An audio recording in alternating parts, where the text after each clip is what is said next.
فأما الإنسان إذا ما ابتلاه ربه فأكرمه ونعمه আল্লাহ রাব্বুল আলামিন বলেন ফাআম্মাল ইনসানু ইযা মাবতালাহু রাব্বুহু মানুষকে যখন তার রব পরীক্ষা করার জন্য ফাআকরামাহু ওয়া না'আমা তাকে সম্মান দেয় আর সম্মান দেয় সম্পদের মালিক বানায় দেয়। একটু খেয়াল করেন, আল্লাহ তাআলা বলতেছেন মানুষকে পরীক্ষা করার জন্য যখন তার রব তাকে সম্মান দেয়, সম্পদ দেয়, তাকে নিয়ামত প্রদান করে, সে নামাজ না পড়ুক, রোজা না রাখুক, সে মানুষের কাছে বলে বেড়ায় ফায়াকুলু রব্বি আকরামান, আমার রব আমাকে সম্মানিত করেছে। আল্লাহ তাআলা বললেন আমি মানুষকে সম্মান, সম্পদ, নিয়ামত পরীক্ষা করার জন্য দেই, আর মানুষ এটাকে পরীক্ষা না মনে করে সে বলে আমার রব আমাকে সম্মানিত করেছেন। প্রথমত একটা জিনিস আমাদের ক্ষেত্রে ক্লিয়ার হওয়ার প্রয়োজন, আল্লাহ তাআলা শুধু অভাব, কষ্ট, দুরবস্থা দিয়ে মানুষের পরীক্ষা নেন বিষয়টা এমন নয়, বরং সম্পদ, সম্মান দিয়েও আল্লাহ তাআলা পরীক্ষা নেয়। যদি এমনটা হতো সম্মান, সম্পদ মানুষের আল্লাহ তাআলার ভালোবাসার মাপকাঠি, যে যাকে আল্লাহ রাব্বুল আলামিন বেশি ভালোবাসেন তাকে মনে হয় আল্লাহ তাআলা বেশি সম্পদ দেন, বিষয়টা যদি এমন হতো, বলেন তো দুনিয়ার মধ্যে আল্লাহ তাআলার সর্বাধিক প্রিয় বান্দাদের তালিকায় কারুনের নামটা হয়ে যাইত। কারুন তো পৃথিবীর অন্যতম বড় এক ধনী ছিল। বলেন তো আপনারা সহজেই জবাব দিতে পারবেন কারুনকে আল্লাহ তাআলা ভালোবাসে নাকি? একটু জোরে বলেন না, বাসে? কারুনকে আল্লাহ তাআলা ভালোবাসে না, বরং কারুন নামটা মানুষের কাছে এত ঘৃণিত, এত অপছন্দের। দুনিয়ার কোন মানুষের যদি সন্তান হয়, সে যত গরিব হোক, তাকে যদি বলা হয় তোমাকে মাসে 1000 করে বেতন দেওয়া হবে, টাকা দেওয়া হবে, ছেলের নামটা তুমি কারুন রাখো, আপনারা কেউ রাখবেন? আপনি বলবেন আরে দিন মজুর দিয়া খাইতা ঠিক, কারুন আমার পোলার নাম, মইরা গেলেও রাখবো। এই কারুনকে কত সম্পদ আল্লাহ তাআলা দিয়েছেন, এই সম্পদ ছিল তার জন্য পরীক্ষা। সম্পদের মালিক কারুন যখন হযরত মূসা আলাইহিস সালাম কারুনকে বলল কারুন তুমি তোমার সম্পদের যাকাত দাও, কারুন যাকাত দিতে অস্বীকৃতি জ্ঞাপন করলো। শুধু তাই না, সে মূসা আলাইহিস সালামকে অপমান, অপদস্থ করার জন্য, অপবাদ দেওয়ার জন্য একজন খারাপ মহিলাকে সে ভাড়া করলো, শিখায় দিল তুমি মানুষের সামনে বলবা মূসা আলাইহিস সালাম আমার সাথে জিনা করেছে, অপকর্মে লিপ্ত হয়েছে। এইবার যখন কারুন এই ষড়যন্ত্র চক্রান্ত করলো, আল্লাহ তাআলা বরদাস্ত করলেন না। এই কারুন যখন সম্পদের মালিক হয়, তখন কারুনের বন্ধুরা আল্লাহ তাআলার কাছে বলতো আল্লাহ আপনি মনে হয় কারুনকেই শুধু ভালোবাসেন, আমাদেরকে ভালোবাসেন না। আমাদের সমাজেও এমন আছে, 5 বন্ধু একসাথে লেখাপড়া করেছে, একসাথে কর্মজীবন শুরু করেছে, একজন অনেক ধনী আর 4 জন গরিব। তারা আফসোস করে আর বলে দেখ আল্লাহ তাআলা ওকে ভালোবাসে, সব নিয়ামত আল্লাহ তাআলা ওকেই দিয়ে দিতেছে। কারুনের বন্ধুরাও বলতো আল্লাহ আপনি মনে হয় কারুনকে বেশি ভালোবাসেন, এই জন্য এত সম্পদের মালিক বানায় দিচ্ছেন। কারুন যখন মূসা আলাইহিস সালামের অবাধ্য হলো, মূসা আলাইহিস সালামকে যখন অপবাদ দেওয়ার প্রচেষ্টা করলো, আল্লাহ তাআলা কারুনের উপরে গজব দিয়ে দিলেন। কারুন তার সম্পদ সহ জমিনে ডাবতে শুরু করলো। তাফসীরের মধ্যে আসছে এখনো কারুন তার সম্পদ সহ জমিনের মধ্যে ডাবতেছে, কিয়ামত পর্যন্ত ডাবতে থাকবে। যখন কারুনের বন্ধুরা কারুনের এই দুরবস্থা দেখলো, এইবার ওই গরিব বন্ধুরা বলে আল্লাহ আপনি কারুনকে সম্পদ দিয়েছেন ঠিক, কিন্তু বাস্তবে আপনি আমাদেরকে বেশি ভালোবাসেন। সম্পদ দেখে আমরা মনে করি আল্লাহ তাআলা মনে হয় তারে ভালোবাসে এই জন্য দিচ্ছে, বিষয়টা এমন নয়। কারুন সম্পদ পেয়েছে ঠিক, আল্লাহ তাআলার ভালোবাসা পায় নাই। আবার দুনিয়াতে অনেক মানুষ আছে সামাজিক অবস্থানের দিক দিয়ে তার সম্মান অনেক কম, সমাজের মানুষেরা তাকে গণ্যমান্য কোনো ব্যক্তি মনে করে না, সামাজিক দিক দিয়ে তাকে অবহেলা করা হয়, এমন লোক সমাজে আছে না নাই? এই মানুষগুলা অনেক সময় আফসোস করে আর বলে আহারে সমাজের কোনো বিচার আচার সালিশে আমাকে ডাকে না, আমাকে এই সমাজের লোকই মনে করে না। হয়তো দুনিয়ায় সে দেখতেছে তার সম্মান কম, কিন্তু দুনিয়াতে আল্লাহ রাব্বুল আলামিন অনেক মানুষকে সম্মান দিয়েছেন তাদের পরীক্ষা নেওয়ার জন্য। কত সম্মানিত মানুষ ছিল ফিরআউন, কত সম্মানিত মানুষ ছিল নমরুদ, কত বড় বড় বাদশাহীর মালিক তারা হয়ে গেছে। কিন্তু বলেন তো, বাদশাহী পেয়েছে ঠিক, এই সম্মান পদবীর দ্বারা আল্লাহ তাআলার ভালোবাসা কি তারা পেয়েছে নাকি? পায় নাই। যে কথা বোঝাইতে চাইলাম যে সম্মান সম্পদ কারো থাকলেই এটা মনে করার সুযোগ নাই যে তাকে আল্লাহ তাআলা ভালোবাসে। সম্মান সম্পদ দিয়ে আল্লাহ তাআলা মাঝে মধ্যে পরীক্ষা নেন। কিন্তু বোকা মানুষগুলা কি মনে করে? বোকা মানুষগুলা মনে করে আমারে আল্লাহ সম্পদ দিছে, ভালো না বাসলে দেয়। আমারে আল্লাহ চেয়ারম্যান বানাইছে, এমপি বানাইছে, সমাজের বড় ভিআইপি সিআইপি বানাইছে, আল্লাহ ভালো না বাসলে কি এগুলা দেয়? তারা এটা মনে করে। অথচ আল্লাহ কি বলেন যে তাদের রব তাদেরকে এগুলা দিয়েছে পরীক্ষা করার জন্য। আর তারা বলে আমাদের রব আমাদেরকে সম্মানিত করেছে। এরপরে আল্লাহ রাব্বুল আলামিন বলেন وَأَمَّا إِذَا مَا ابْتَلَاهُ فَقَدَرَ عَلَيْهِ رِزْقَهُ فَيَقُولُ رَبِّي أَهَانَنِ। আবার মানুষকে যখন তার রব পরীক্ষা করার জন্য রিজিকের মধ্যে সংকীর্ণতা দিয়ে দেয়, অভাব দেয়, সম্মানটা কমে যায়, কষ্ট ক্লেশে সে পতিত হয়, এইবার ও এইটাকে পরীক্ষা মনে করে না, বরং তার এই অভাব কষ্ট ক্লেশের জন্য সে আল্লাহ তাআলাকে দায়ী করে। বলে ফায়াকুল রব্বি আহানান, আমার রব আমাকে অপদস্থ করেছে, অপমানিত করেছে। মুফাসসিরিনে কেরাম বলেন সে তার ভাষায় বলতে চায় যে আমি সম্মানের উপযুক্ত ছিলাম কিন্তু আল্লাহ আমাকে সম্মান দেয় নাই। নাউজুবিল্লাহ বলেন। অনেক সময় অনেক জায়গায় দেখবেন, বোঝানোর জন্য বলতেছি, নির্বাচন হয় না, নির্বাচন কেউ জিতে কেউ হারে, অনেক ক্ষেত্রে কন্টেস্ট হয়। একজন হেরে গেল, সে তখন বলে হারে আমি জেতারই যোগ্য ছিলাম কিন্তু আল্লাহ আমারে জিততে দেয় নাই। সে না জয়ী হওয়াটাকে দোষ দেয় কার? আল্লাহ তাআলা। মুফাসসিরিনে কেরাম বলেন মানুষেরা কেমন জানি বলতে চায় আমি সম্মানের উপযুক্ত ছিলাম কিন্তু আমার রব আমারে সম্মান দেয় নাই, আমি সম্পদের উপযুক্ত ছিলাম কিন্তু আমার রব আমাকে সম্পদ দেয় নাই। সে তার রিজিকের সংকীর্ণতাটাকে পরীক্ষা মনে করে না, বরং সে তার রিজিকের সংকীর্ণতাটাকে আল্লাহ রাব্বুল আলামিনের উপরে দোষ চাপায়া দেয়। তাহলে দ্বিতীয় বিষয় ক্লিয়ার কি? দ্বিতীয় বিষয় হলো যে আল্লাহ তাআলা এক নাম্বার সম্পদ সম্মান এটাও পরীক্ষার জন্য দেন। দুই নাম্বার রিজিকের সংকীর্ণতা, দুনিয়ার কষ্ট ক্লেশ অপমান এটাও আল্লাহ তাআলা পরীক্ষার জন্য দেন। কি দেখতে চান পরীক্ষার মাধ্যমে? আল্লাহ তাআলা দুই অবস্থাতেই দেখতে চান যে বান্দা সুখ স্বাচ্ছন্দ্যের জীবন পেয়ে আমি আল্লাহকে ভুলে যাই কিনা। আল্লাহ তাআলা দেখতে চান বান্দা কষ্ট ক্লেশে পতিত হয়ে আমি আল্লাহ তাআলাকে দোষারোপ করে কিনা। যারা আল্লাহ তাআলাকে দোষারোপ করে না, অভাব কষ্ট ক্লেশে পতিত হওয়ার পরেও আল্লাহ রাব্বুল আলামিনের উপরে সন্তুষ্ট থাকে, এরাই হলো পরীক্ষায় পাস। আর যারা সম্পদ সম্মানের মালিক হয়ে যখন নাফরমানি করে অহংকার করে এরা হলো পরীক্ষায় ফেল। এখন দ্বিতীয় শ্রেণীর মানুষ যখন অভাবে পড়ে আল্লাহ তাআলার ব্যাপারে বলে ফায়াকুলু রব্বি আহানান, আমাদের রব আমাকে অপমানিত করেছে, আমার রব আমাকে অপদস্থ করেছে। তারা যখন আল্লাহ তাআলার ব্যাপারে এই কথা বলে আল্লাহ রাব্বুল আলামিন তাদের কথার বিপরীতে বলেন কাল্লা, তোমরা যেই দাবি করো সেটা কখনো সঠিক নয়।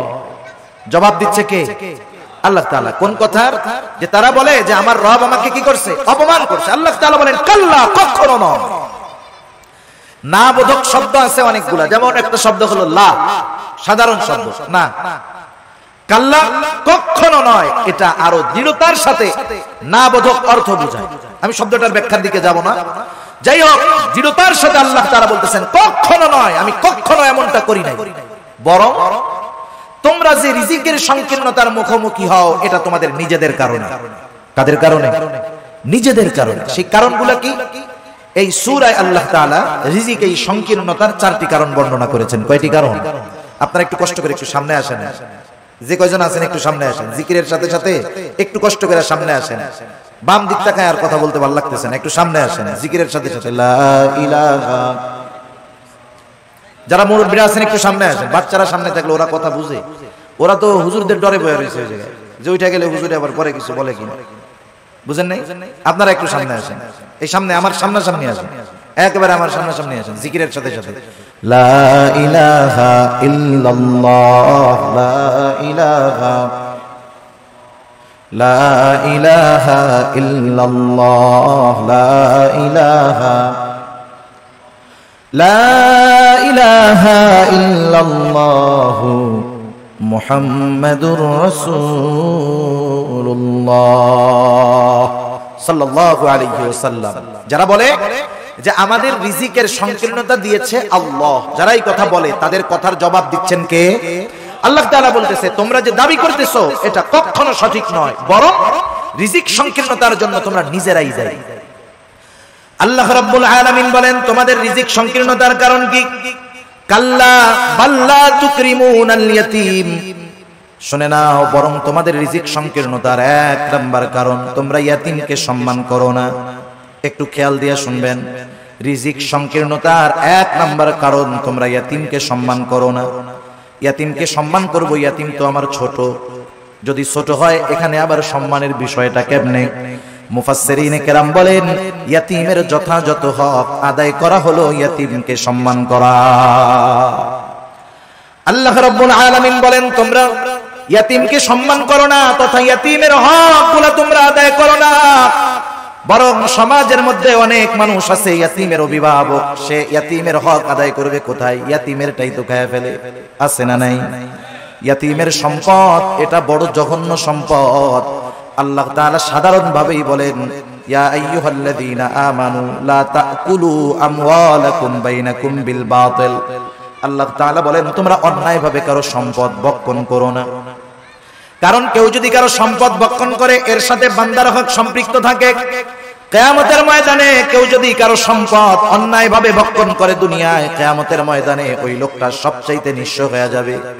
হাদিসের মধ্যে আসছে নবীজি সাল্লাল্লাহু আলাইহি ওয়াসাল্লাম বলেন কিয়ামতের দিন সবচাইতে নিঃস্ব হবে ওই ব্যক্তি যার আমলের কোনো অভাব নাই, নামাজ রোজার অভাব নাই, হজ যাকাতের অভাব নাই, দান সাদকার অভাব নাই, এক কথায় কোনো প্রকার নেক আমলের অভাব নাই। দুনিয়াতে তার একটা সমস্যা ছিল, সে বান্দার হক নষ্ট করত। পাহাড় পরিমাণ আমল নিয়ে বান্দার হক নষ্টকারী কিয়ামতের ময়দানে আল্লাহর সামনে উঠবে। ও নেকের পাহাড় দেখে চিন্তা করবে ওর জান্নাতে যাওয়া কে ঠেকায় আছে। আল্লাহ তাআলা তাকে জান্নাতে যাওয়ার অনুমতি দেওয়ার পূর্বে তার ব্যাপারে আল্লাহ রাব্বুল আলামিনের দরবারে মানুষেরা অভিযোগ দায়ের করবে। লম্বা হাদিস, আমি শুধু সারমর্ম কথাগুলা বলতেছি। কিছু লোক তার বিরুদ্ধে আল্লাহ রাব্বুল আলামিনের কাছে অভিযোগ দায়ের করবে।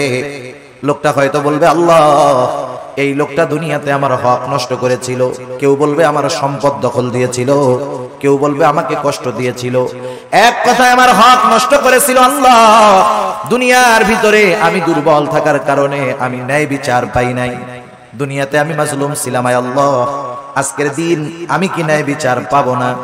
বরং আল্লাহ রাব্বুল আলামিন তো সেই দিন ন্যায় বিচার কায়েম করবে, ইনসাফের আদালত আল্লাহ তাআলা প্রতিষ্ঠা করবে।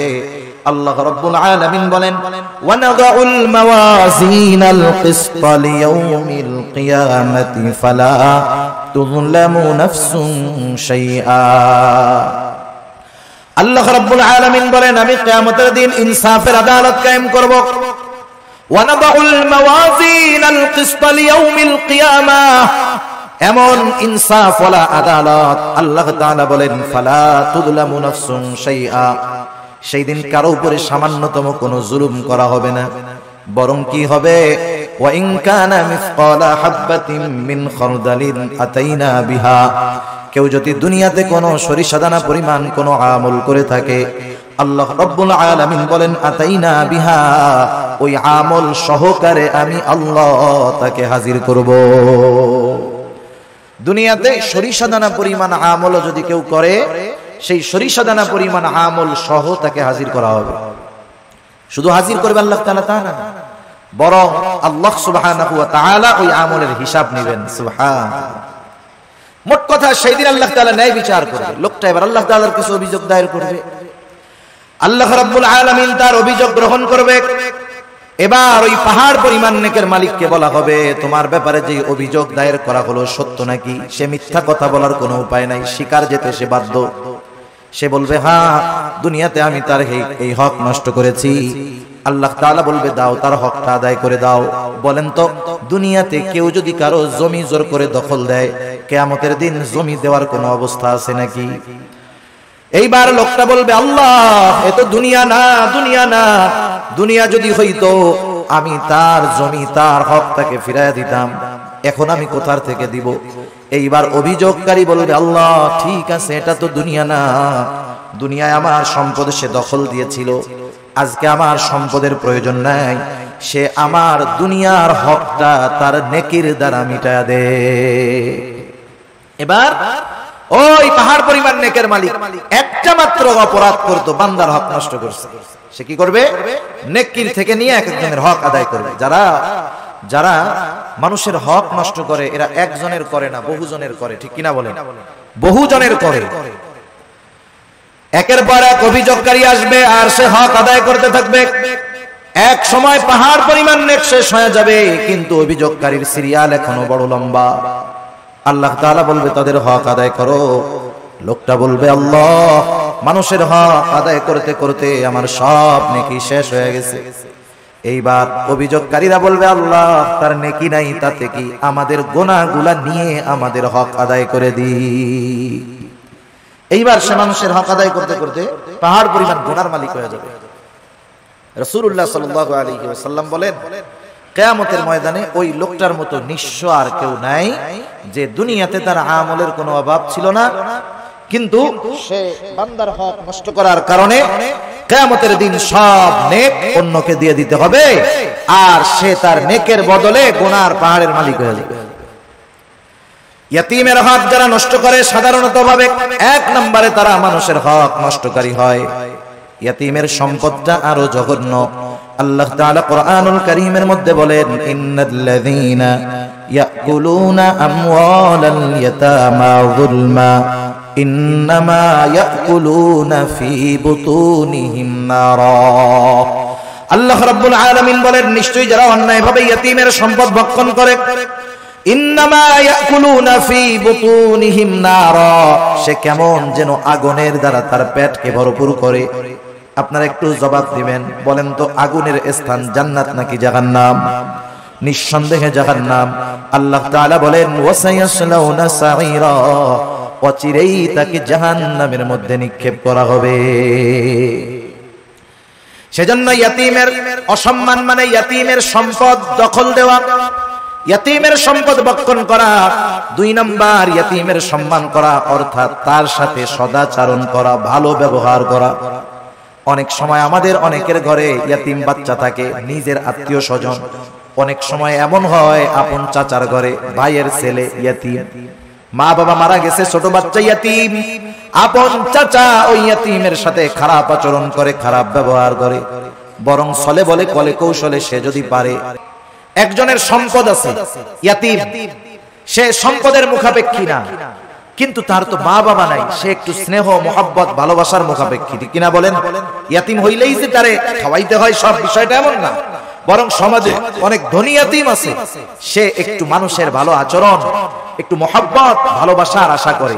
তার সাথে যদি কেউ খারাপ আচরণ করে, ইয়াতীম বাচ্চার অন্তরের মধ্যে আঘাত লাগে, আহারে আমার আব্বু যদি বেঁচে থাকতো তাইলে আমার সাথে কেউ এমন খারাপ আচরণ করতো না, আমার আম্মু যদি বেঁচে থাকতো তাহলে আমার আম্মু ওই আমার আরেক ভাইয়ের আম্মুর মতো আমাকেও মহব্বত করতো। এই ব্যথাগুলা অনেক ইয়াতীমের অন্তরে থাকে, যদিও সে সম্পদওয়ালা। সেজন্য ইয়াতীম ধনী হোক আর গরীব হোক, আমাদের উচিত ইয়াতীমদের সাথে সদাচরণ করা, স্নেহময় ব্যবহার করা। আর যদি ইয়াতীম গরীব হয় তাকে খাদ্য সহায়তা দিয়ে সাহায্য করা। আমার আপনার যদি অ্যাবিলিটি থাকে, আমি আপনি যদি কোনো ইয়াতীমের অভিভাবক হতে পারি, তার পোশাক, লেখাপড়া, খাবার দাবার, মৌলিক চাহিদা পূরণের ব্যবস্থা করতে পারি, একজন ইয়াতীমের অভিভাবকত্ব যদি আমি গ্রহণ করতে পারি, অসম্ভব নয়। আপনি 5 জন 7 জন মানুষকে চালান, এর সাথে আরেকজন মানুষকে তার মৌলিক চাহিদা পূরণের জন্য সাথে রাখলে সেটা অসম্ভব নয়। কেউ যদি কোনো ইয়াতীমের দায়িত্বভার গ্রহণ করতে পারে, ইয়াতীমকে লেখাপড়া শেখাতে পারে, ইয়াতীমের অভিভাবক হতে পারে, নবীজি সাল্লাল্লাহু আলাইহি ওয়াসাল্লাম বলেন আনা ওয়া কাফিলুল ইয়াতীম কাহাতাইনি ফিল জান্নাহ। নবীজি সাল্লাল্লাহু আলাইহি ওয়াসাল্লাম বলেন, আমি আর ইয়াতীমের অভিভাবক জান্নাতের মধ্যে এমন করে পাশাপাশি অবস্থান করব। দুই আঙ্গুলের ইশারা দিয়ে নবীজি বুঝায়া দিলেন, এই দুইটা আঙ্গুল যেমন পাশাপাশি অবস্থান করে, ইয়াতীমের অভিভাবক আর নবীজি সাল্লাল্লাহু আলাইহি ওয়াসাল্লাম এমন ভাবে পাশাপাশি অবস্থান করবে। তাহলে ইয়াতীমের সম্মানের তৃতীয় অর্থ যে যদি পারা যায় তাহলে ইয়াতীমের অভিভাবকত্বের দায়িত্ব গ্রহণ করা। আপনি আমি পুরাটা পারি না, মাসে 500 টাকা দিয়ে একটা ইয়াতীমের খরচ বহন করতে পারি, বছরে 1000 টাকা দিয়ে পারি যেটা আমি শুধুমাত্র ইয়াতীমদের জন্য দিলাম। আবার দেখেন, একদিন এক সাহাবী রাসূলুল্লাহ সাল্লাল্লাহু আলাইহি ওয়াসাল্লামের কাছে আসছে, আসার পরে বলতেছে, ইয়া রাসূলুল্লাহ, আমার হৃদয়টা বড় কঠোর, হৃদয়টা বড় শক্ত, আমি আমার এই শক্ত হৃদয়টাকে কেমন করে নরম বানাতে পারি, আমাকে একটু আমল শিখায় দেন। নবীজি সাল্লাল্লাহু আলাইহি ওয়াসাল্লাম বললেন, শোনো কি করবা। নবীজি বললেন, আমসিহ রাসাল ইয়াতীম ওয়া আত'ইমিল মিসকিন, তুমি ইয়াতীমের মাথায় বেশি বেশি হাত বুলায় দাও আর মিসকিনদেরকে বেশি বেশি খানা খাওয়াও। ইয়াতীমের মাথায় হাত বুলায় দিলে মানুষের অন্তর কোমল হয়, নরম হয়, শক্ত হৃদয় কঠিন হৃদয় নরম হয়ে যায়। সাহাবায়ে কেরাম তারা এসে বলতেছে, নবীজি আমাদের অন্তর নরম হয়ে গেছে, একটু আমল বলে দেন যেটা করলে দিলটা নরম হবে। নবীজি কি বললেন? ইয়াতীমের মাথায় হাত বুলায় দাও। সেজন্য ইয়াতীমকে সম্মান করা তথা ইয়াতীমের হক আদায় করা, ইয়াতীমের সাথে সদাচরণ করা, ভালো ব্যবহার করা, ইয়াতীমের সম্পদ ভক্ষণ না করা, যারা এই কাজগুলা করবে তারা জীবনে যে কোনো একটা পর্যায়ে রিজিকের সংকীর্ণতার মুখোমুখি হবে। তাহলে রিজিক সংকীর্ণতার 4 কারণের প্রথম কারণ হলো আল্লাহ তাআলা বলেন, তোমরা ইয়াতীমদেরকে সম্মান করো না তথা ইয়াতীমের হক তোমরা আদায় করো না। 2 নাম্বার, আল্লাহ রাব্বুল আলামিন বলেন, ওয়ালা তাহাদ্দুনা আলা তুআমিল মিসকিন, তোমরা মিসকিনদেরকে খানা দাও না। ব্যাখ্যা হলো, তোমরা শুধু খানা নিজে দাও না তা না, নিজেও দাও না, অপরকে খানা দিতেও অনুৎসাহিত করো, নিরুৎসাহিত করো।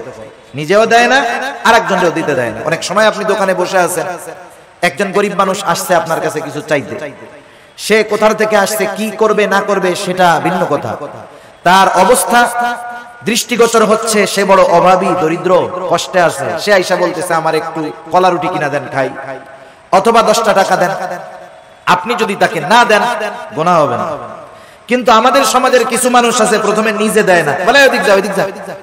পাশের থেকে বন্ধু যদি দিতে চায়, 10 টাকা বাহির করছে, বলে ওরে না দিয়ে আমার একটা বিড়ি খাওয়া কাজে লাগবে। আছে না নাই এরকম? নিজেও দিল না, আরেকজনকেও দিতে দিল না। এই খাসলাত ছিল আবু জেহেলের। কার ছিল বলেন না?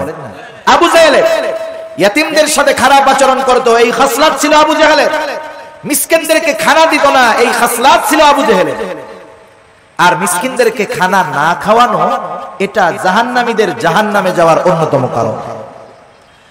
যখন জান্নাতি ও জাহান্নামীদের মধ্যে কথোপকথন হবে, জান্নাতীরা জাহান্নামীদেরকে জিজ্ঞাসা করবে, মা সালাকাকুম ফি সাকার, কোন জিনিস তোমাদেরকে জাহান্নামের মধ্যে আনলো?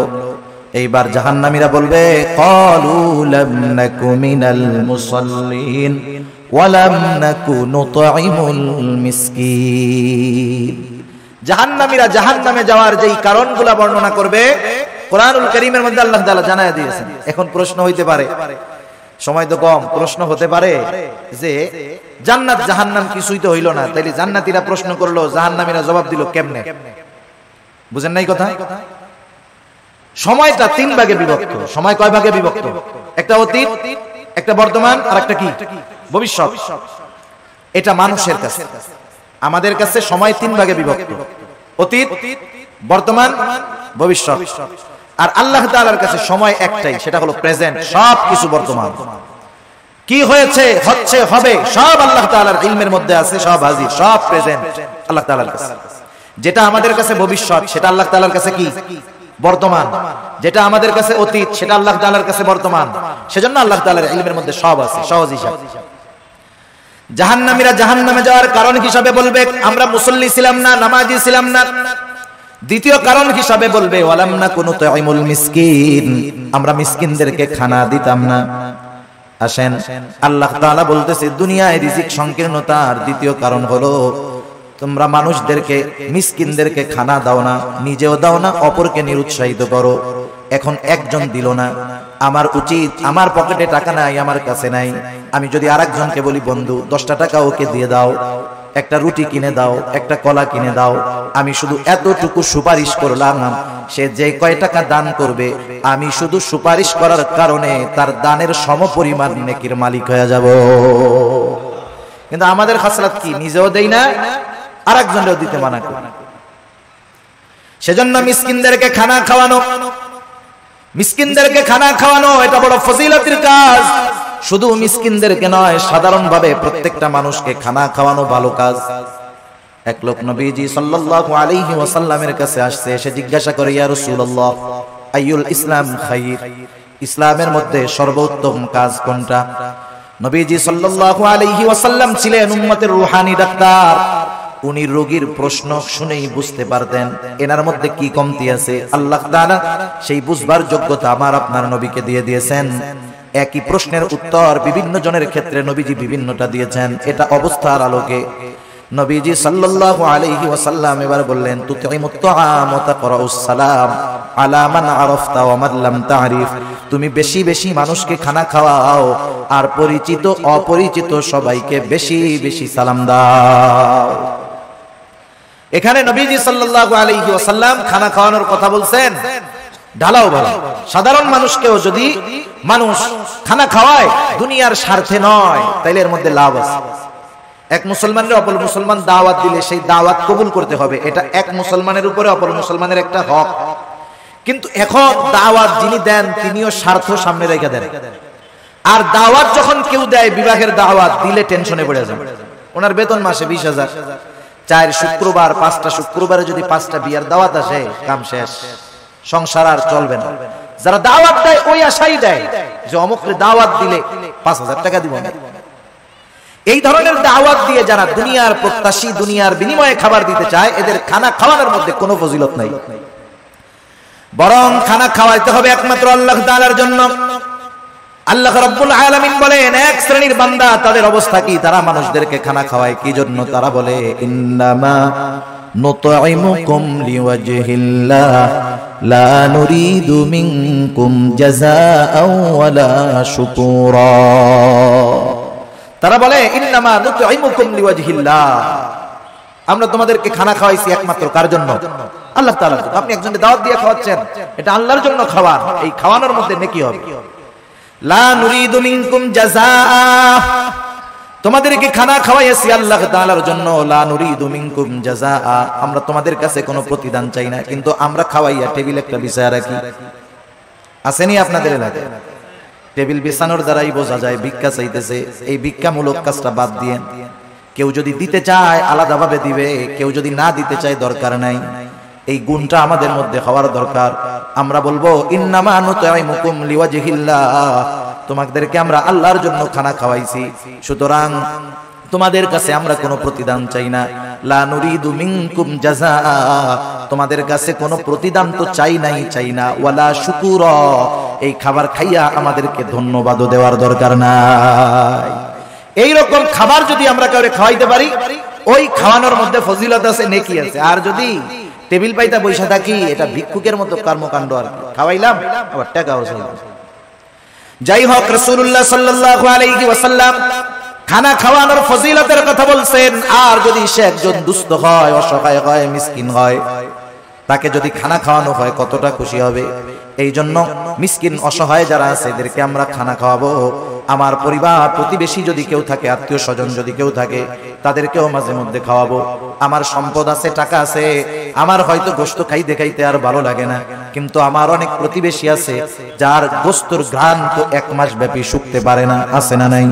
এজন্য অসহায় নিঃস্ব শুধু কাছে আসলেই যে খাওয়াবো বিষয়টা এমন নয়, বরং খুঁজে খুঁজে আমার আপনার প্রতিবেশী যদি কেউ অভাবী থাকে, দরিদ্র থাকে, অভাবগ্রস্ত থাকে, মাঝে মধ্যে নিজের ভালো তরকারিটাও তাদেরকে একটু দিব। এই অভ্যাসগুলো আমাদের করার দরকার।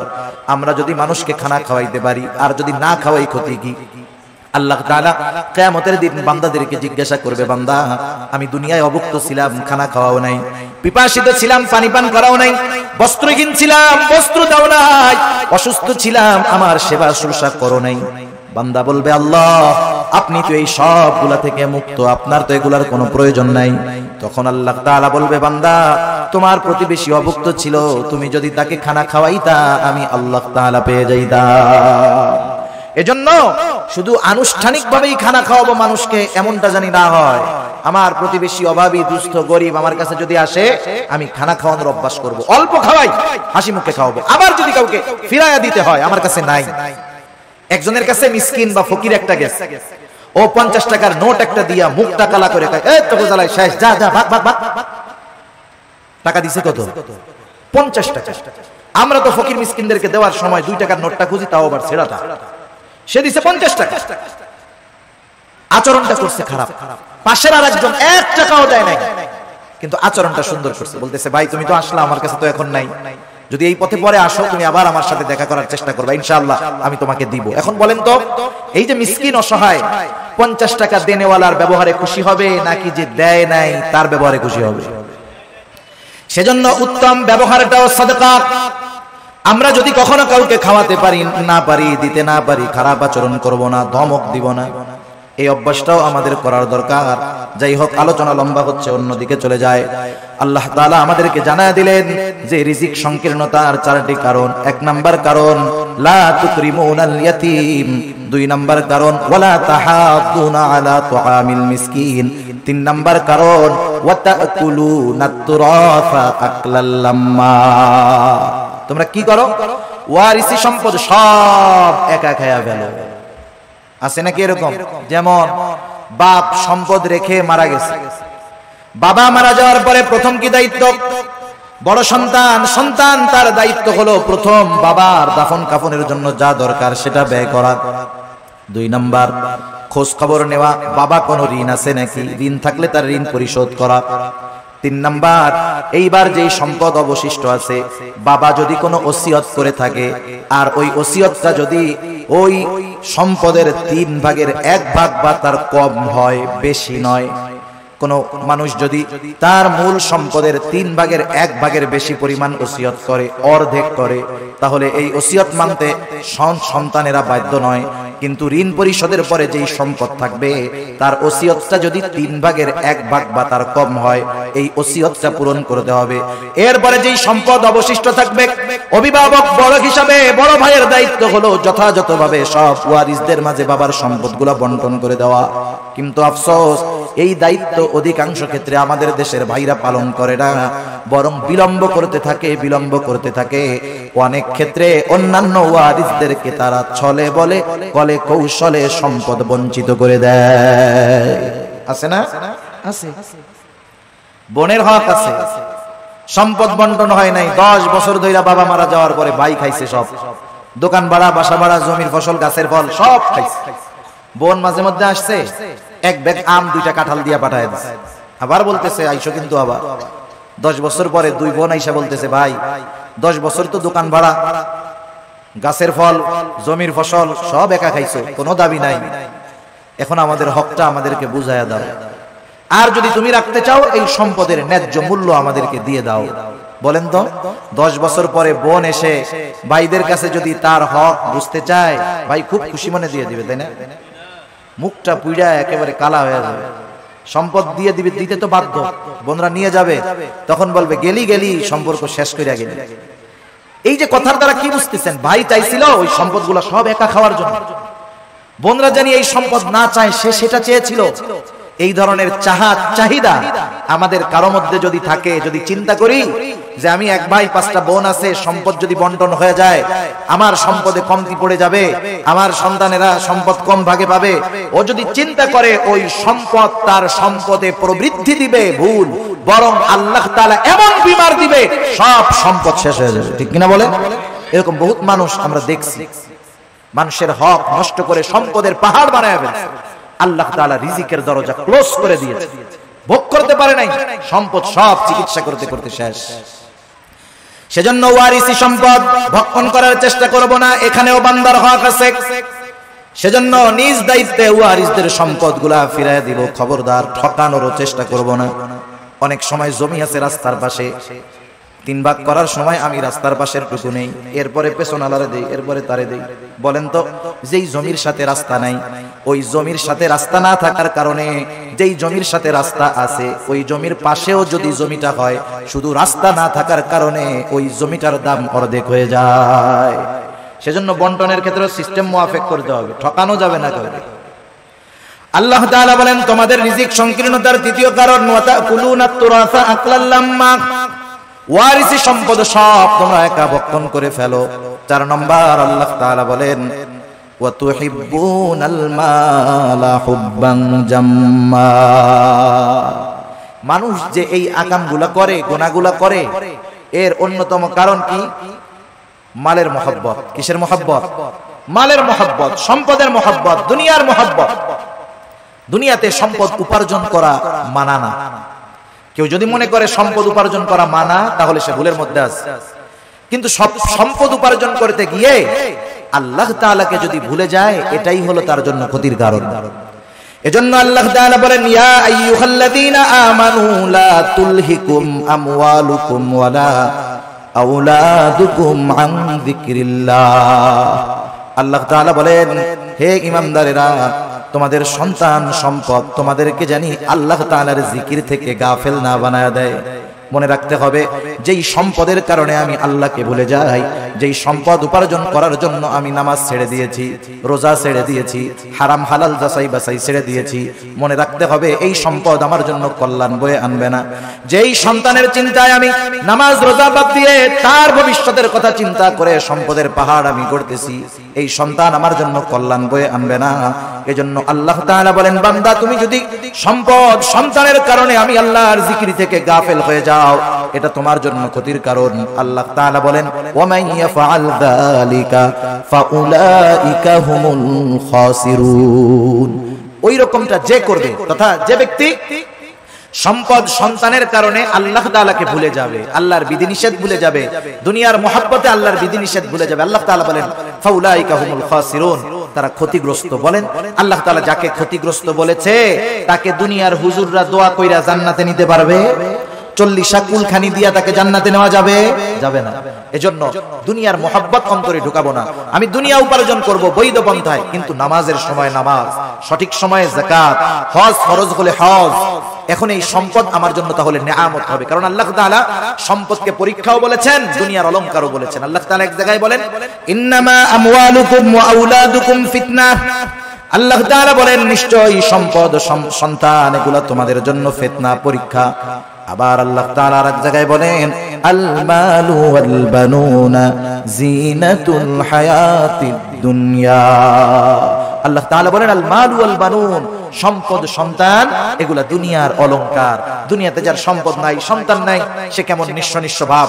কিন্তু যার সম্পদ আছে, সন্তান আছে, সাথে সাথে সে যদি দ্বীনের উপরে চলে, সে তো একজন সফল ব্যক্তি। সে সম্পদওয়ালা, মালদার, তবে দ্বীনদার। আর কিছু মানুষ আছে মালদার তবে দুনিয়াদার। আল্লাহ তাআলা আমাদের সবাইকে মালদার দ্বীনদার হওয়ার তৌফিক দান করুক, সকলে বলি আমিন। দুনিয়ার মোহাব্বত অন্তরে জানি না ঢোকে। দুনিয়া উপার্জন করতে হবে কেমনে? ওই যে কবি মেসাল দেন, উদাহরণ দেন, যে নৌকা চলার জন্য পানির প্রয়োজন, পানিবিহীন নৌকা চলে না।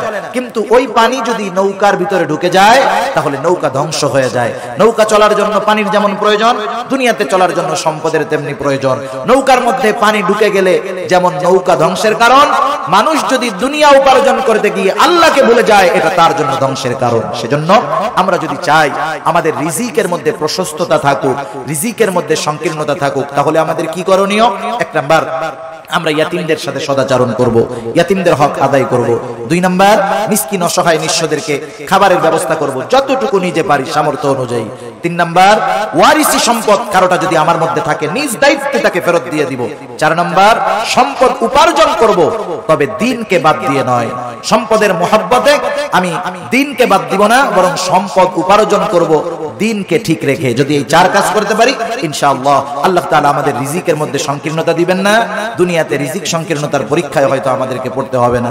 আল্লাহ সুবহানাহু ওয়া তাআলা যে কথাগুলো হলো, আমাদের সবাইকে কথা অনুযায়ী আমল করবার তৌফিক দান করুক, সবাই বলি আমিন। ওয়া আখিরু দাওয়ানা আলহামদুলিল্লাহি রাব্বিল আলামিন।